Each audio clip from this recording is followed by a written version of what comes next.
एक व्यक्ति जिसके टोटल 3 बेटे हैं, तीनों की बड़ी मुश्किल से परवरिश करता है। पर जैसे ही तीनों की शादी हो जाती है, सब के सब अलग हो जाते हैं।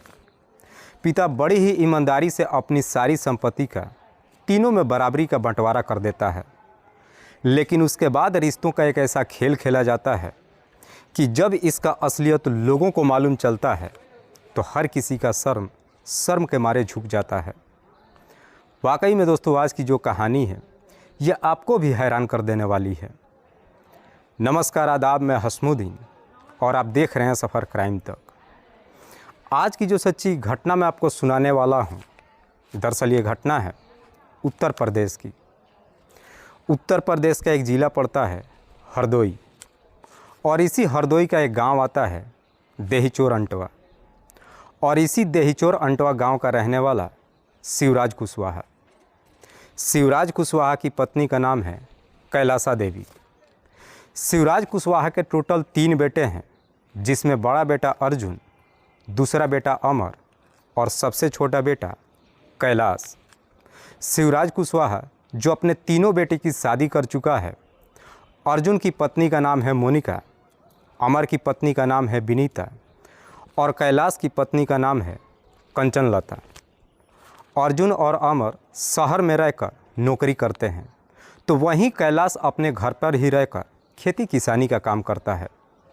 शिवराज के तीनों बेटे जब अलग हो जाते हैं, शिवराज अपनी संपत्ति का बराबरी का बंटवारा भी कर देता है।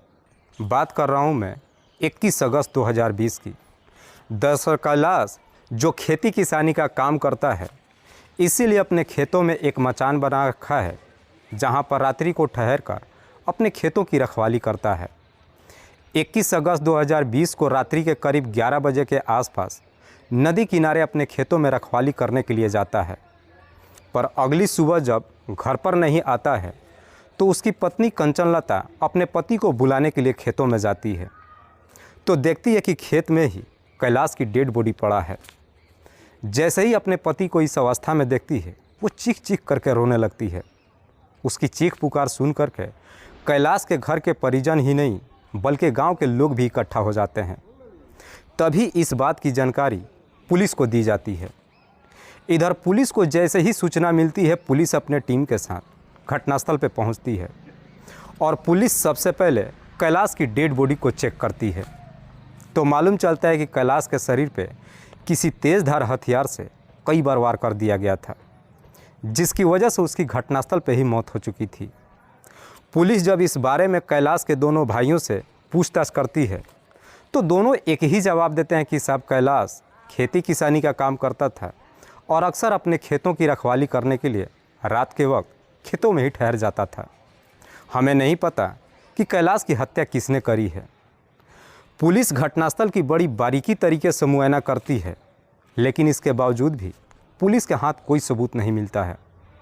इसीलिए पुलिस सबसे पहले कैलाश की डेड बॉडी को अपने कब्जे में लेती है और फिर उसे पोस्टमार्टम के लिए भेज देती है, और फिर कैलाश के दूसरे भाई अमर को अपने साथ लेकर थाने में पहुंच जाती है, और फिर अमर के ही तहरीर पर धारा 302 के तहत अज्ञात अपराधियों के विरोध में मुकदमा दर्ज करती है और फिर इस केस की छानबीन करना शुरू करती है।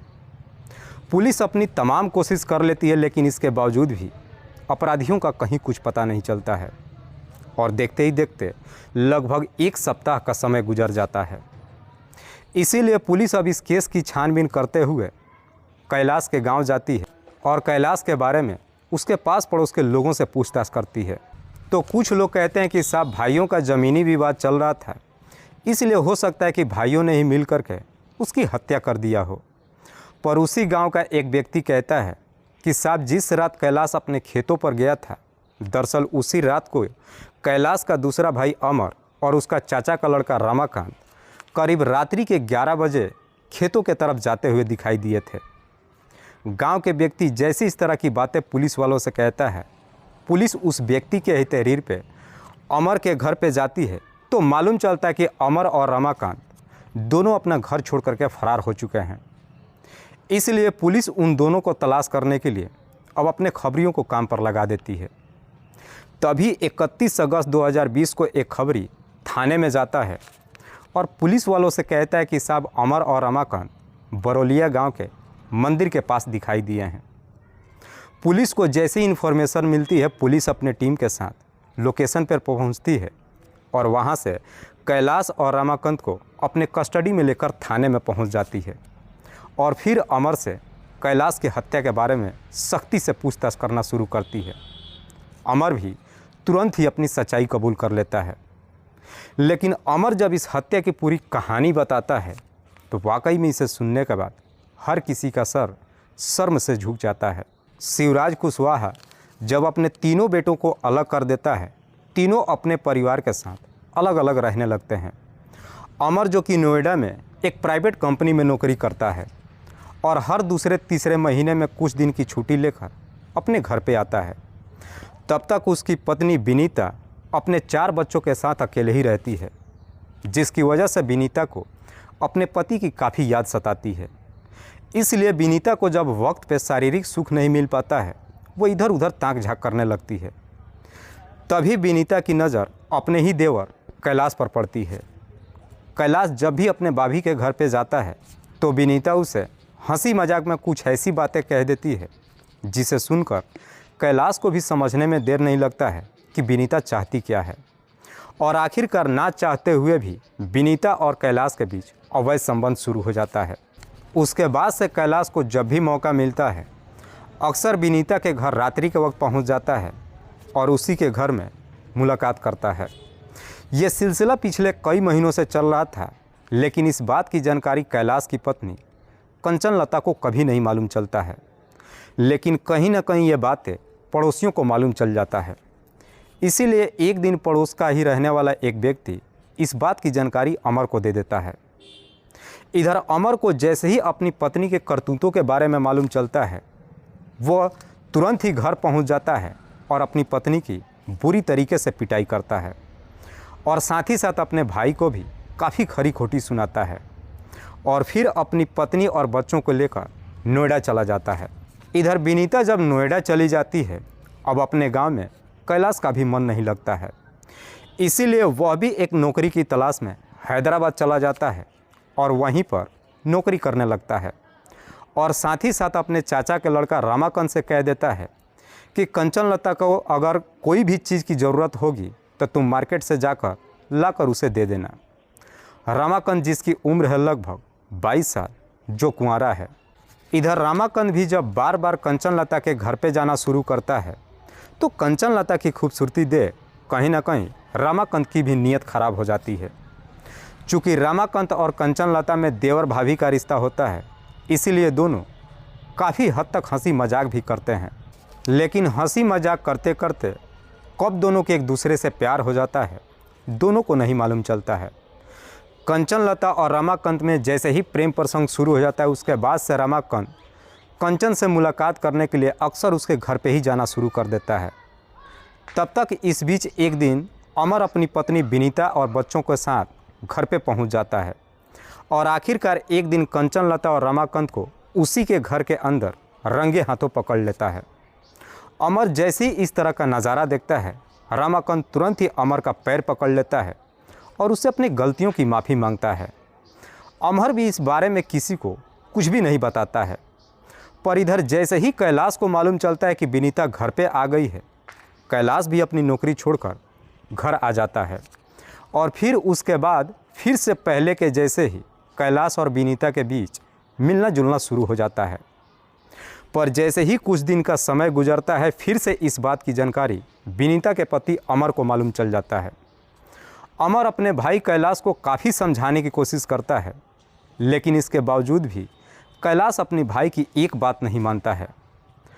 उसके घर पे तो जाना बंद कर देता है, लेकिन अब विनीता से घर के बाहर मुलाकात करने लगता है, जिसकी वजह से अमर को अपने ही गांव में काफ़ी बेइज्जती महसूस होती है। अमर को जब पूरा यकीन हो जाता है कि उसका भाई कैलाश सुधरने वाला नहीं है, उसी दिन ही अमर अपने भाई को हमेशा के लिए इस दुनिया से हटाने का तय कर देता है। लेकिन अमर के लिए काम अकेले बस का नहीं था, इसीलिए अमर जाकर के अपने चचेरे भाई रमाकांत से मुलाकात करता है और अपने पूरे प्लान के बारे में बताता है और कहता है कि तुम मेरा साथ दो। लेकिन रमाकांत अमर को साथ देने से साफ मना कर देता है। तो अमर उसे समझाते हुए कहता है कि हम दोनों का दुश्मन एक ही है। अगर हमने कैलाश को इस दुनिया से हटा दिया तो गांव में मेरा बेइज्जती भी नहीं होगा और तुम्हारे भी रास्ते का रोड़ा हमेशा के लिए ख़त्म हो जाएगा। जैसी इस तरह की बातें कहता है, ये सुनकर के रामाकंद के भेजे में घुस जाती है। रामाकंद भी अमर का साथ देने के लिए तैयार हो जाता है और फिर दोनों मिलकर के कैलाश को इस दुनिया से हटाने के लिए एक तारीख तय करते हैं।